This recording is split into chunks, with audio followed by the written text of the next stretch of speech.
তো গাইস আজকে আমরা সব চললাম মুভি দেখতে পুষ্পা টু দেখার জন্য আমরা সব চললাম।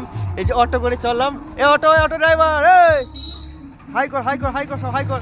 হ্যালো বন্ধুরা, আবার চললাম আমরা সব কি বলে অটোতে চললাম আমরা Gitanjali, Bolpur. Pushpa two. Hello guys, finally চলে এলাম পুষ্পা টু।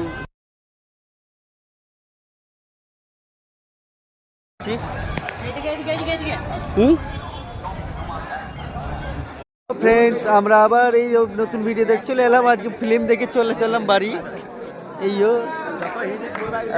পুষ্পা টু দেখলাম এই যে গীতাঞ্জলি হল এটা। হ্যালো গাইস, আজকে মুভি দেখতে এসে এই তো সব এবার टी टाइम, তার মানে চাय पीने का समय हो गया है।